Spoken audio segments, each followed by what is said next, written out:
Stressing me again to do all this stuff with you. I'm glad to see everybody that's returned.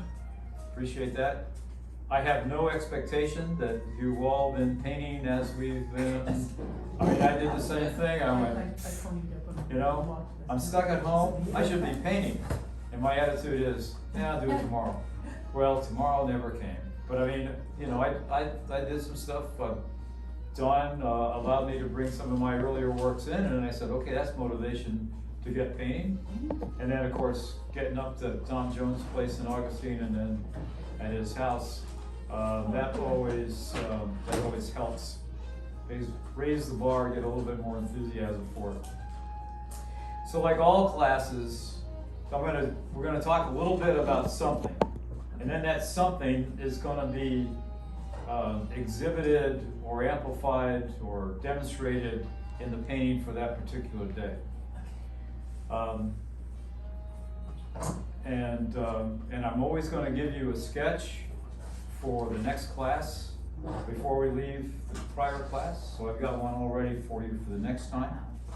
And I will show you what that painting is going to look like so you can dream about it for the next week. Obsess about it. Like always, I know that adults always have conflicting things that come up at the last minute. Always are going to do 3 makeups. We're not going to do a whole 6 weeks of 3 makeups. We might do 2 and try to group everybody in. If you have to go take care of the grandkid or the dentist or the car or whatever, that's not a problem because I understand that adults always have these conflicting things. So we're gonna do that. Dennis, and then as part of that, let's say Cheryl misses a class and it's on class number 3.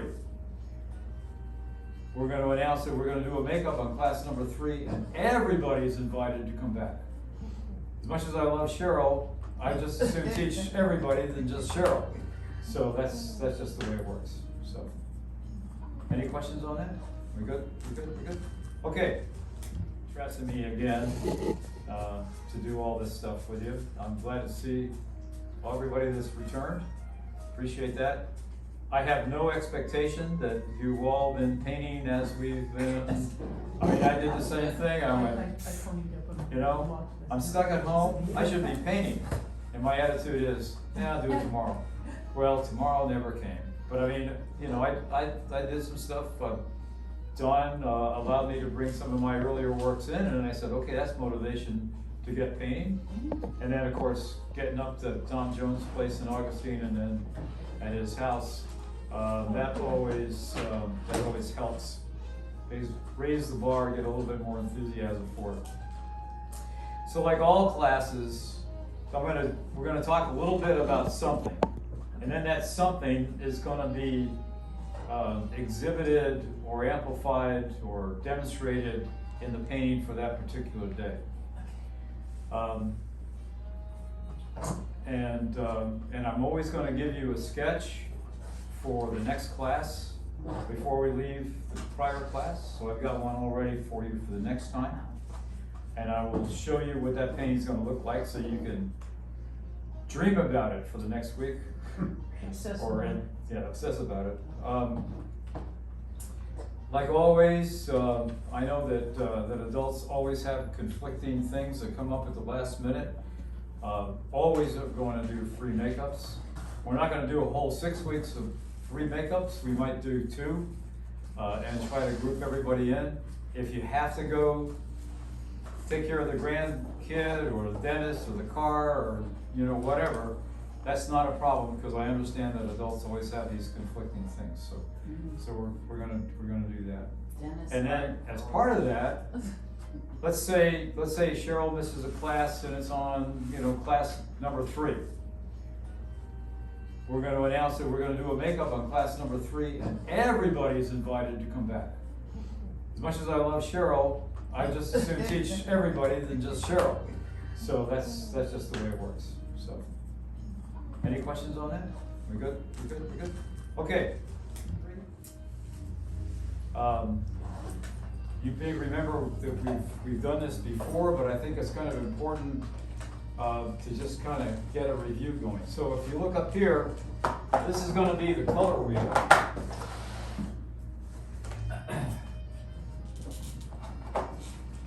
So we're talking about the primary colors, right?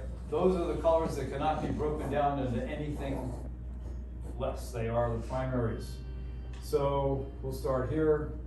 This is going to be yellow. This is going to be red. And this one over here is going to be blue. Okay, so the secondary colors are the ones that occur when you mix two primaries. So easy enough. So that's in the wrong spot. It should be more like there. So this is going to be green, and this is going to be orange, and that's going to be purple. And then the tertiary colors are mixing a primary and a secondary, and they're all pretty easy to figure out. So you got yellow-orange, you got yellow-green, you got, what am I doing here? Yeah, somewhere over here. Green-blue, and blue-purple, red-purple, and red-orange. Too many tick marks. So if you go across the color wheel, like this, these colors on opposite sides are called complementary colors. And the reason they're called complementary colors is that when they're side by side in a painting, regardless of what the medium is, they make each other appear to be brighter. They amplify each other, they complement each other. But the converse is that if for some reason you mix them up, either on your palette or on the paper, you're going to get a neutral color. And the infantry word for neutral is mud, right? So you get some kind of slop. But that can be used to your advantage, because if you want to dull down a primary just a little bit, you might want to introduce a little bit of purple to it. But you got to be careful. If you're doing a painting which has got a purple iris next to a yellow daisy, you better make sure that the purple iris is dry before you put in the yellow daisy. Otherwise, they will blend together. What also is important here is that these colors are warm. So colors have temperature. And then these colors are cool. Now what difference does that make? Well, you can use those temperatures in contrast, warm versus cool, in your painting. But the other thing, and it's probably the most important when you think about painting landscapes or seascapes or anything that invokes any distance, is that the cool colors want to recede in your eye. The warm colors want to come forward. So think about the little plastic goggles you got when you went to the 3D movie. Remember those things, right? And there was a time when you could just keep them. But if you held them up to the light, one lens was warm, one lens was cool. And that's what took the movie and made it into 3 dimensions. So immediately, your eye is going to want to push the cool colors back, the warm colors forward. So if you're painting a landscape, you want things in the distance to be cool, and you want things in the foreground to be warm. And that will immediately give your painting a sense of dimension, just like that. So that's all I'm going to worry about here. But I would mention one other thing, and that is that if you're going to put colors together, you want to avoid the complementary colors. For example, and we're going to do at some point we're going to do some buildings. So let's say, for example, that let's see. see if this is, oh, good, it erases. So let's say we got a building going on here. Pardon. So let's say this building is one of those old wooden buildings that has different colors on it because the wood's so aged. So if you want to go, let's say, kind of a purpley blue back here, and then you want to put another stripe of color here. You want to do something that is not, you're not going to want to put yellow there. You might want to put something like raw sienna or burnt sienna or something like that. So when these colors blend, they don't get muddy on you right away. And another thing, and we're going to be doing this a lot, is that if you want to make a gray or a black, first off, I would recommend, excuse me, that you avoid paying money for things like Payne's gray, Davies gray, ivory black, and what's the other black? Lamp black. Mars. Yeah, the one that's got soot in it. Lamp. Yeah, lamp black, thanks. Don't buy those, because you can make them, and you can make them in such a way that the color is gorgeous when you mix pretty much any blue and any brown. Like ultramarine blue, burnt sienna, what's the other one I'm thinking of here? You can mix those together and you can get a nice gray, and we'll be doing those as we go along. So, to that effect, we're gonna go ahead and start painting. It's gonna make it, I mean, this is gonna be easy. We're gonna use two colors in the sky. That's gonna be cerulean blue and rose. If you don't have rose, then magenta. What we want to use here is a red that's got maybe a little bit of purple in it. Some reds have purple, like magenta. Some reds have orange in it, like French vermilion. You don't really want to mix a blue and an orangey red. You might get something that looks okay, but it won't be glamorous. You'll get a little bit of an immediate contrast where they blend together. So, as always, what I'll do is I will describe what I'm doing, and then it's your turn. Now everybody's found the bathroom, I guess, where the water is. You all got water. Right here, there's a hair dryer. That will speed the class up, since we're not going to sit around twiddling our thumbs waiting for the sky to dry, and we'll go from there.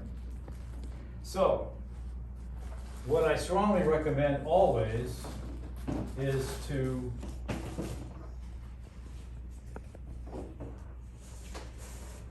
put the colors that you want to use on the paper, on your palette before you wet the paper. Because think about it, if you wet the paper and then you go to your palette, what's going on with the paper? Well, the water's starting to dry.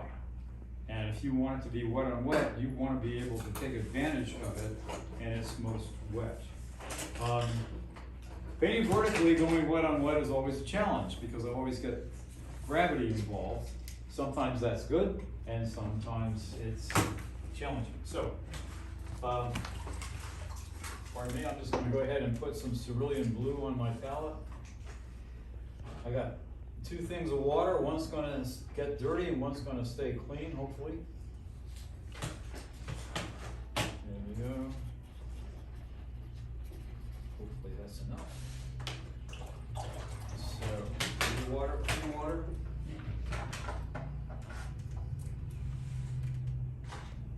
And there's rose. Okay. So.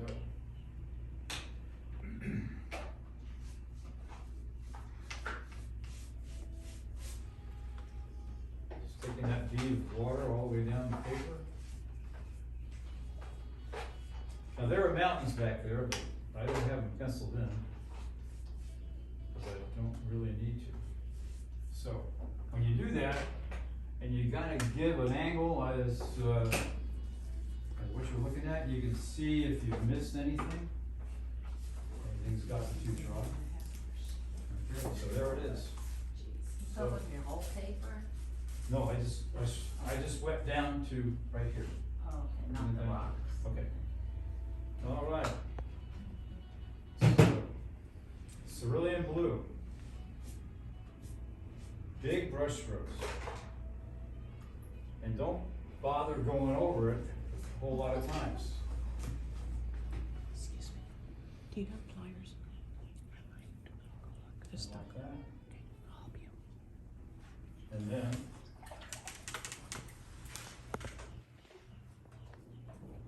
rose.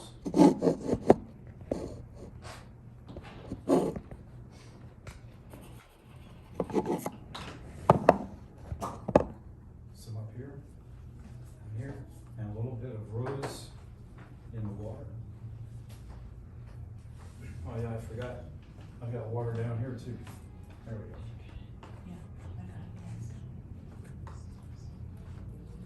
Okay.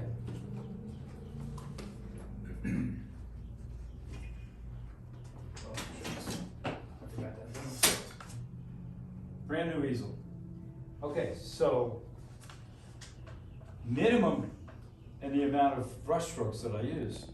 Got it wet, got the paint on the brush, hit it, got off it. Then go back and forth, back and forth, back and forth. Just be confident. Use the biggest brush you got. Okay? No, So there we are. That is it. We were talking about things in the distance being a cool color. Well, here we go.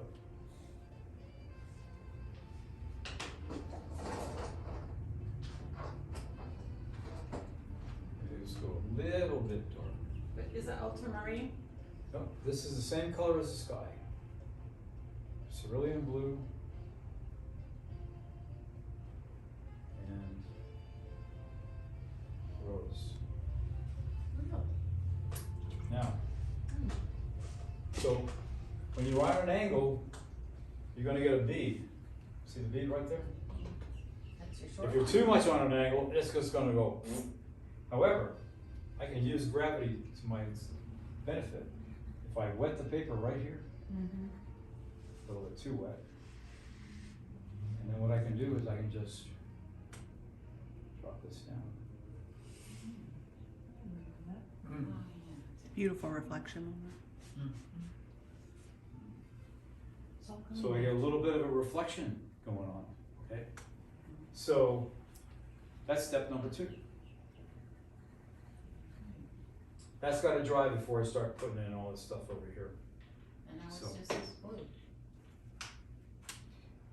What was that again? That was just cerulean blue.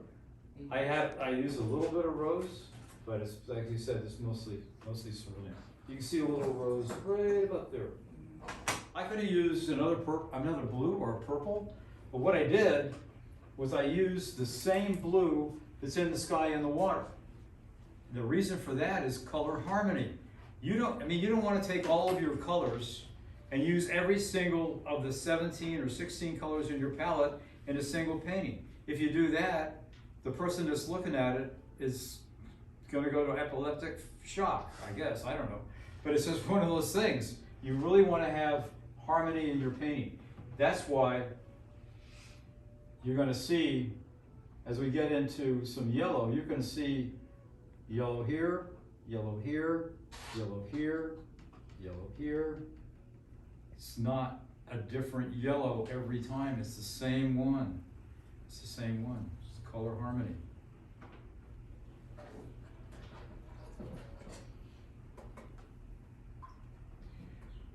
And then if you have your board tilted just enough, a little piece of 2x4 out of the garage, or even a roll of your masking tape, you can use that. You're going to get that bead, and then just wet the area underneath it with clean water and just blend them down. Using a clean Kleenex and kind of lift up from the bottom, and that'll give you a hard and a soft edge down here. And we'll play with the water towards the end of the class just to make it look like water. right now it's all very much flat and such, but if you look up here, you can see we're gonna get some depth and dimension out of the water, so. Oh, they're just seeing, they're just looking. I'll be better next week. Yeah, okay.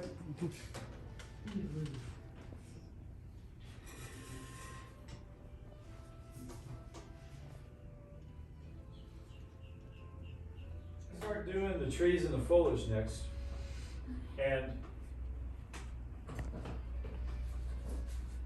I will paint a palm tree two different ways, actually a lot, more than that, but using two different brushes. I'll do it with a flat brush, or I'll do it with a round brush. So let me, in the interest of demonstration, let me do a couple using the two different brushes. So let me start with a round brush. This is a beautiful number 16. So what I'm going to do is I'm going to take, put on my palette, ultramarine blue. I'm going to clean the brush so we contaminate. And I'm going to go with Hooker's Green Deep. And what I'm going to do with these two colors is I'm going to mix them side by side. Can you see that? Thank you. See that? Side by side? Okay. Work. The reason for that is that I can mix them on the margin, get the color that I want, and if you've noticed you've got a blank piece of watercolor paper next to you, you can use that to test the color on your brush, the intensity of the color on your brush, and you can make adjustments without going to the painting. So it's a good way as folks that are getting reoriented or beginning to kind of learn what they've got on their palette before they go to the painting. So what I'm also going to use is I'm going to put a little bit of yellow on the palette, but I'm not going to mix them with the other colors. So what I'm going to do with the yellow is I'm going to let the yellow blend on the paper. Okay, so first palm tree technique, using the round brush, is simply to paint it the way it grows. So the point of the brush, I can do that.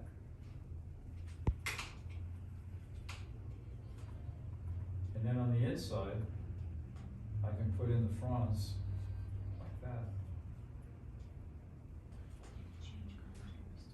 I'm gonna go a little bit on the blue side now. That's Hooker's Green Deep. Hooker's Green? Say again? What color is the green? Hooker's Green Deep. Thanks. Hooker's Green Deep. So I went a little bit darker now. But see the technique with the round brush is the stem, if you will. And then inside of that, because you make a kind of a concave shape, you can put down the fronds themselves. Clean the brush, take some of that yellow, it's still wet. Put some yellow in there. Just gives it a little bit of color. Now, what I'm going to do now is, with the point of the round brush,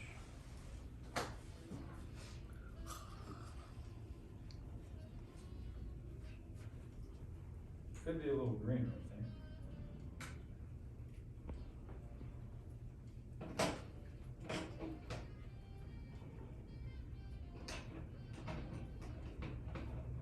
Now this isn't the end all on this tree. We're gonna come back and play with it a little bit. So there's the round brush technique. This, that, this, that.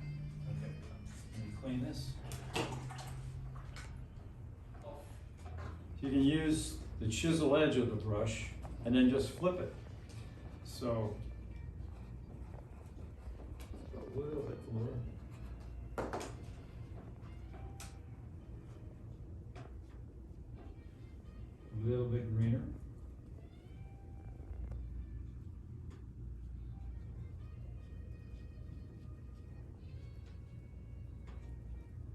Doesn't take long. If you take some of the water out of the brush, you can get that. A little bit more water out of the brush. There we go. So you can see that separation there, which picks up the texture of the paper. And then using the chisel edge of the brush, like that. Now that was all done round brush. So these little gizmos here are called boots, right? So you And want then- us to do one of each? Pardon? You want us to do one of each? Do what you want, as far as the technique. I just wanted to show it to you. So I've got a little bit of yellow on here. I'm gonna put a little bit of yellow. There. Okay. Okay. Going back to the round brush. That's that technique again.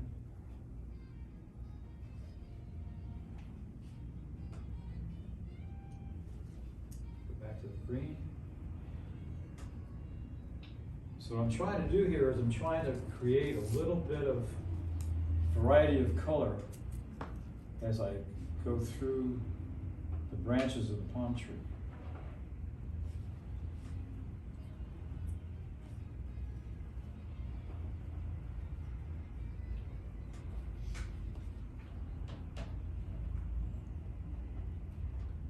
Okay.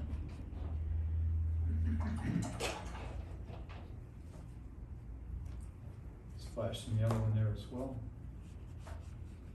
Okay. So now we've got all this stuff going on down here.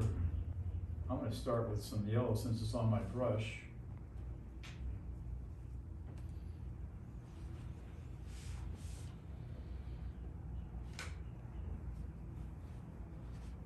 So you remember, you always paint from light to dark.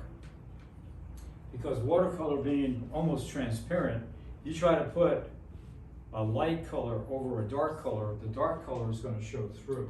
I'm sure you all probably remember that. So, this is all a little wet here. So what I'm going to do is, I'm going to just let these colors blend. I'm going to add some blue to it.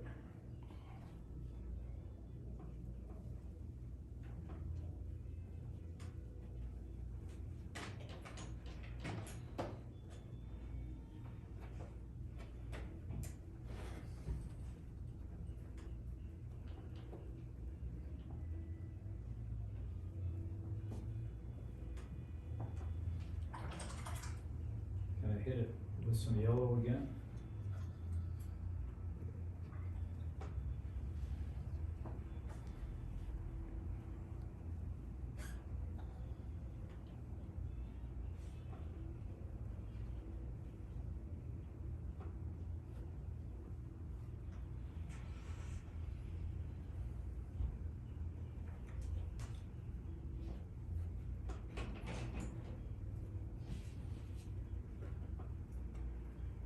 I'm just using the tip of the brush to give me some points on the plants, the foliage.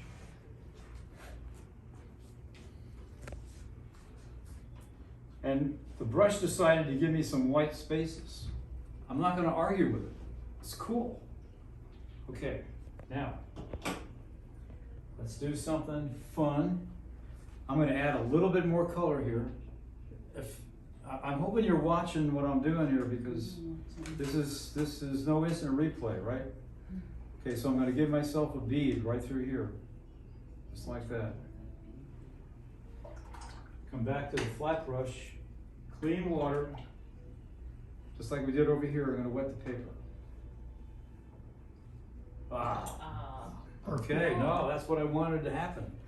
All right, here we go. Perfect. Nice reflections. Okay, let me just quickly. So I got that that edge I want to soften this. I'm going to take a Kleenex. I'm just going to bring it up. It's going to lift the paint off. Perfect. Up like that. Nice. Look at that. All right. Don't you just love this stuff? I'm telling you, man.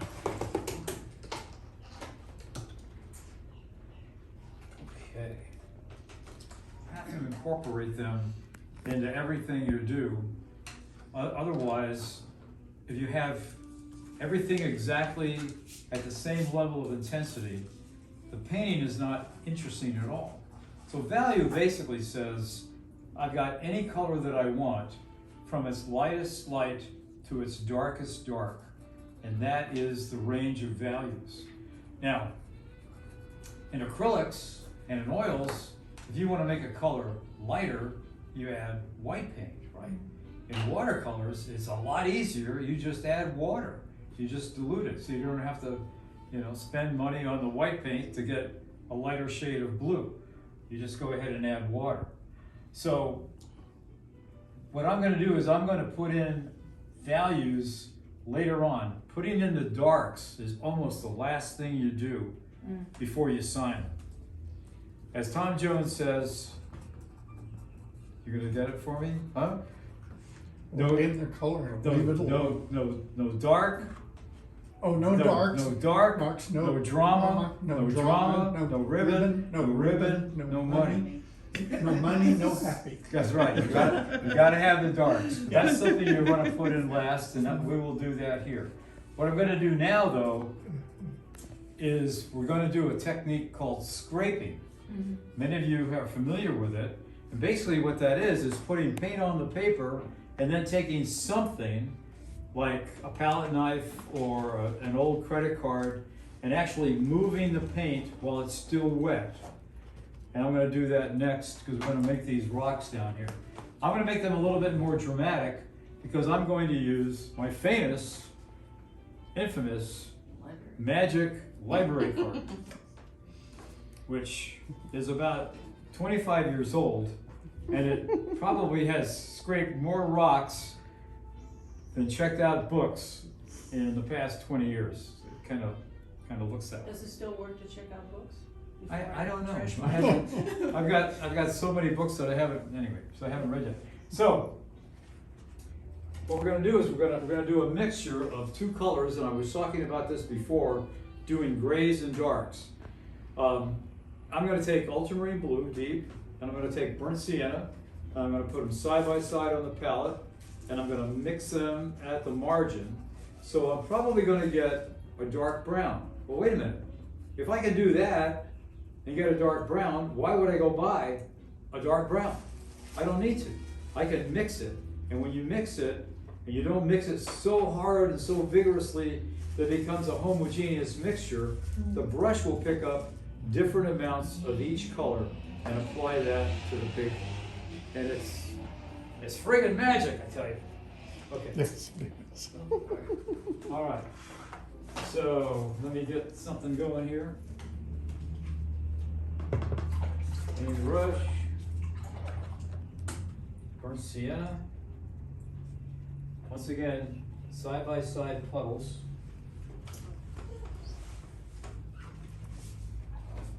A little bit more.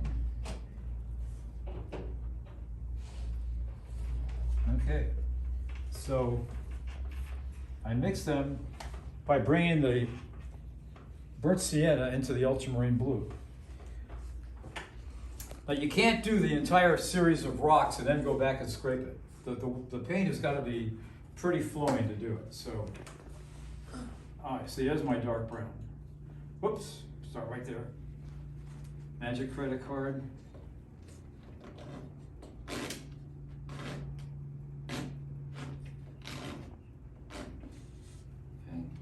coming back. Maybe go a little bit darker this time. Oh yeah, cool. That's enough. I gotta hold the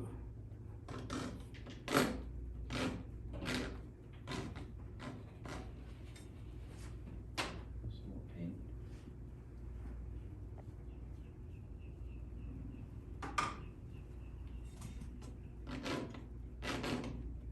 really gotta bear down on it, be able to get it to move. But you can see what appears to be rocks. And we're gonna make these rocks pop out by putting in shadows a little bit there. But if I'm saying my light's coming from that direction, what I want to do is I want to scrape in the opposite direction, because see, the paint settles someplace and you get a natural shadow. Don't go anywhere.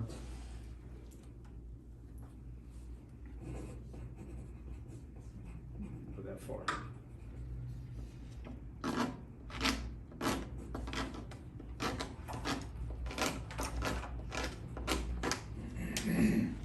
That's enough. So we let that dry, and you can see where I've got segmented, or the appearance of segmented rocks. And we'll come in and we'll drop some shadows in there, knowing that the sunlight is over there, and then this will begin to give it some dimension. Now, what I want to do at some point, after it dries, I left some white down here. So I'm going to put in some warm, we're talking about warm colors in the foreground, bringing more depth to the painting. We'll probably use a little bit of raw sienna, which is very much a yellowish brown, and we'll put that down in here. As a matter of fact, I'm going to do that right now that I'm thinking about it. So this is, no, that's not it. Okay, here's some raw sienna. Pick up maybe a little bit of that yellow that I have. I'm just going to put that down in here.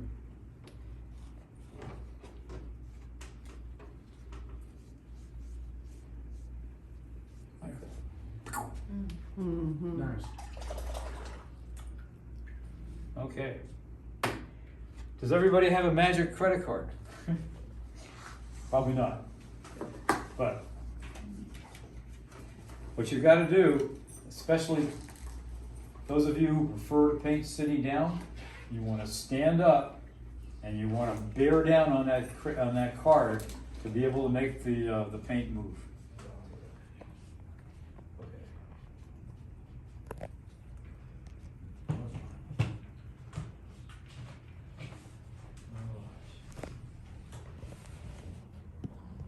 What I want to do next, very important in these next brush strokes, parallel to the horizon. You don't want to do a lot of Zorro stuff, okay? Just want to, and so these are going to be intermittent lines. Let me see if I get myself oriented here.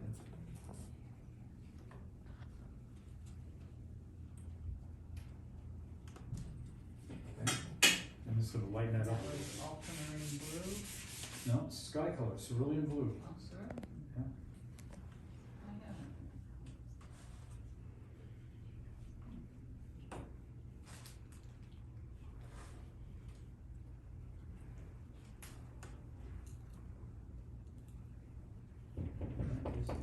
You're not going to see a dark line if the water's placid. You're going to see a white line. And it's incredible when you think about it. You don't notice it unless you specifically look for it. So what we're going to do is we're going to do a technique called lifting. Lifting is where you take paint off the paper, either using a brush or a toothbrush or a Kleenex, paper towel, or something like that. So what I'm going to do, see that little white line right there? What I'm going to do is I'm going to do that here, make a distinction between where the water is and where it's horizontal plane, vertical plane. So what I'm going to do is I'm going to take a very stiff flat brush. This is a 1/2 inch flat brush, and I'm going to get it wet with clean water. I'm going to have a Kleenex in my hand, and I'm going to start right here on the edge of the water. I'm going to start lifting, taking the paint off the brush as I go. I'm going to lift the paint where the horizontal surface of the water meets the vertical of the little island. Just taking the brush, or excuse me, the paint off the brush. Going to cut through that. So what that says is everything above this is vertical, everything below this is horizontal. A little bit more water.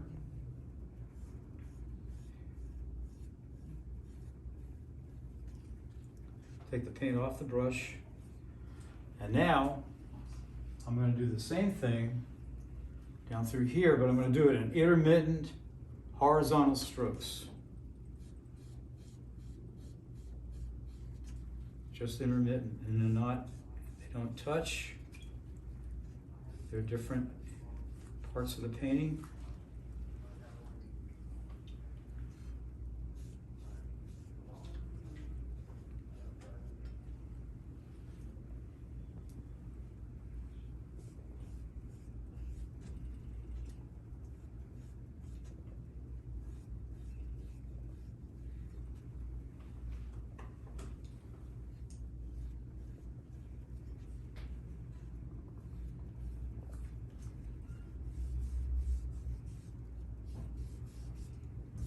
Probably enough.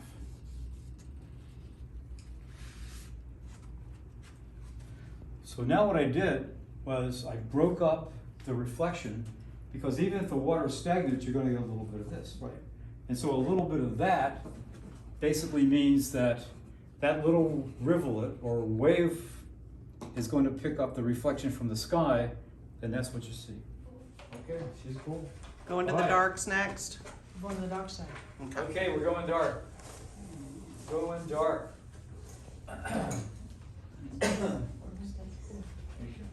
And I'm going to start going dark with the foliage. I'm not bothering you, I hope. Not at all.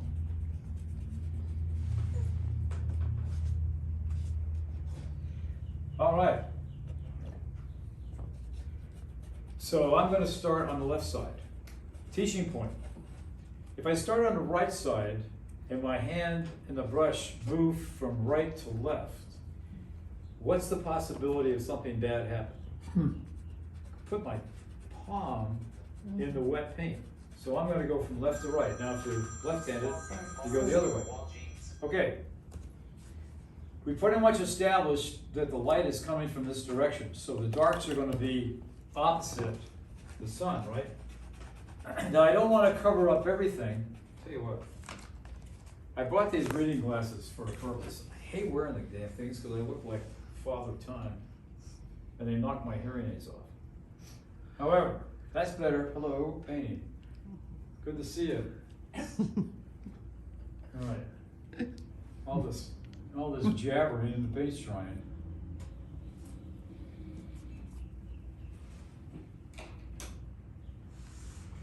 So I'm not covering up everything, right? Is that a round pointed brush? Yeah, it's number 16 round.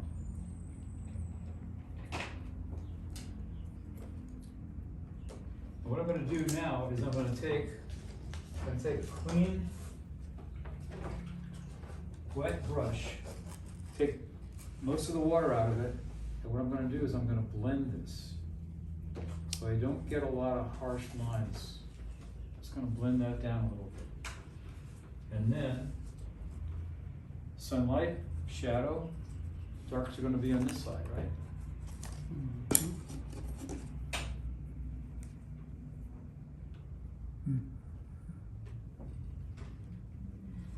There's the shadow. Now, trunk's circular, right? So I'm going to wet this. I'm going to soften this edge. You can see what I'm doing here. As I soften that edge, that gives the illusion of something that's cylindrical. Mm-hmm. And since I'm down here, let's go ahead and put some darks down through here. Not covering up everything.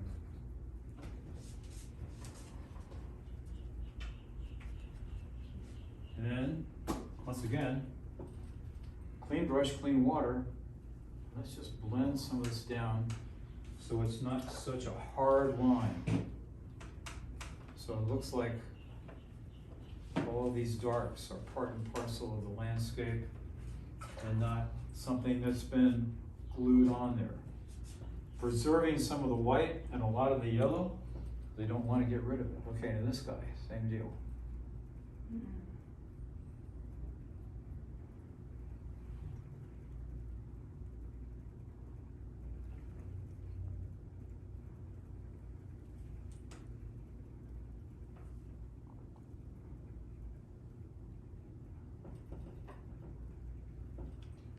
once again, clean brush, clean water, soften some of this.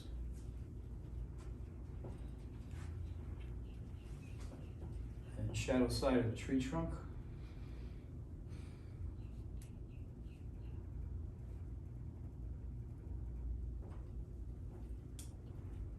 Clean water, clean brush, soften that edge.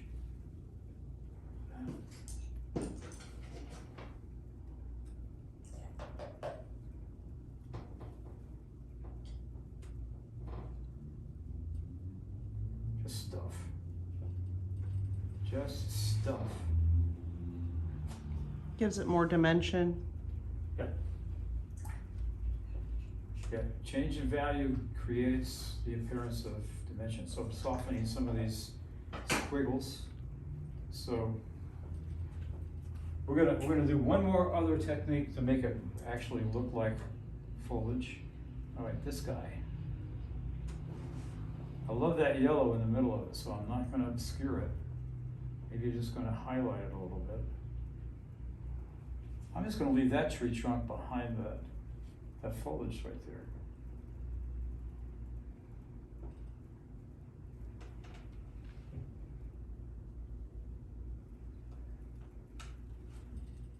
And soften some of this.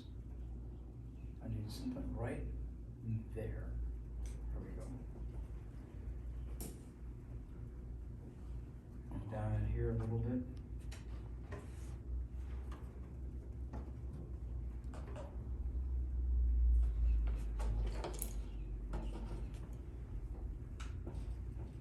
Soften that.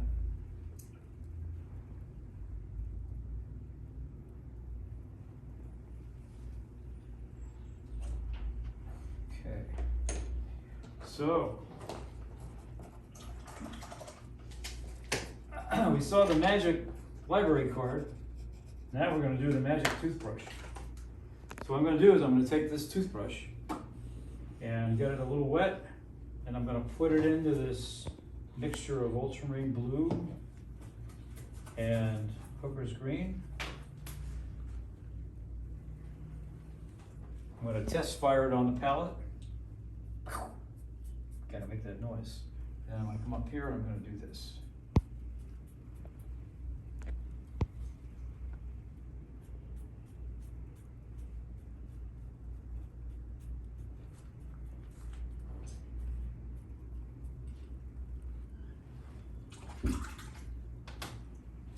That's that. So I have a rigger brush. Rigger, come here. Same color mixture, going a little bit darker with the blue. I'm going to make sure that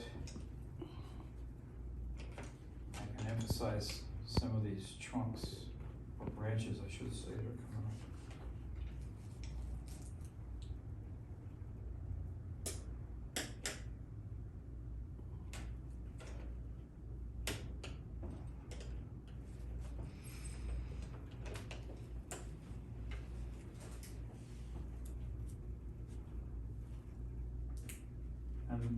Don't want to overdo it, but here we go. Okay, down here. Oh my God, look at this. Not a problem. Okay, you're gonna love this part, I think. So going back to the ultramarine blue burnt sienna that we used to create the rocks. So I'm gonna darken it up with some ultramarine blue. And I'm gonna keep my clean brush. And then I'm going to say, all right, where's a rock? Where's a rock, right? Helps the paint on the brush. There's a rock right here. Obviously, don't have quite enough paint to make this work. There we go. There we go. There's a rock right here.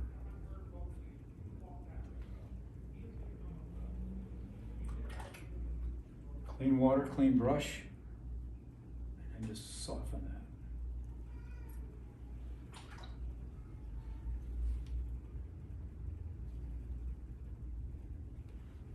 So there, the rock is casting a shadow on the rocks on the other side.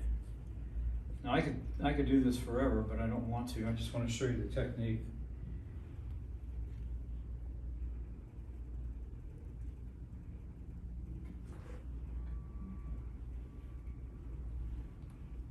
Clean water, just blend this shadow.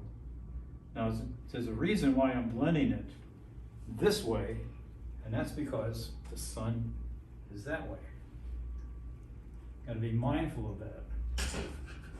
If you've ever seen a painting where the shadows go different directions, you're wondering. In all fairness, I've done it too.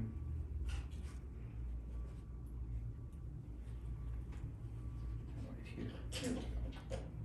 This mound of rocks right there is going to cast a shadow this way.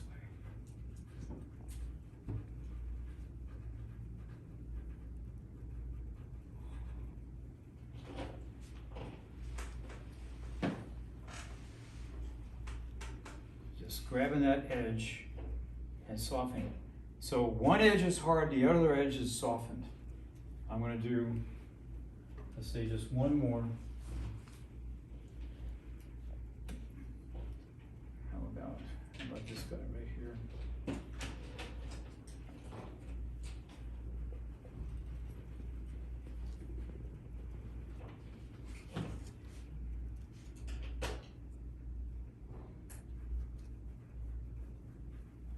That makes the rocks stand out.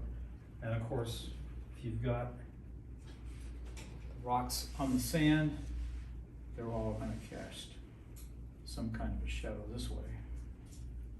So consistent with the other shadows.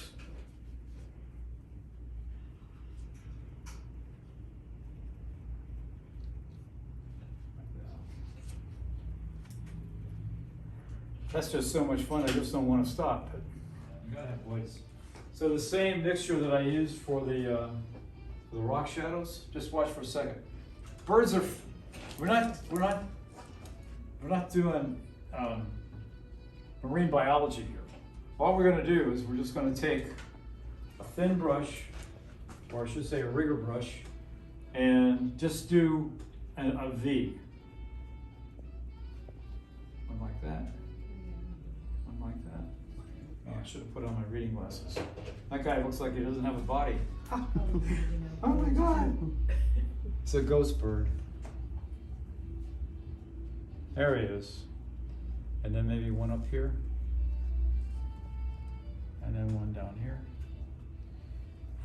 Why did I put 4 birds in the sky?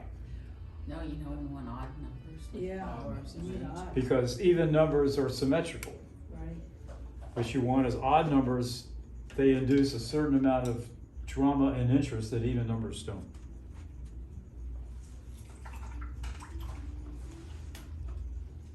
So, and then the last thing is, we got all the darks in there, is to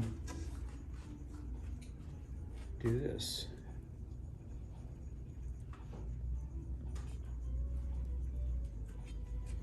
For this.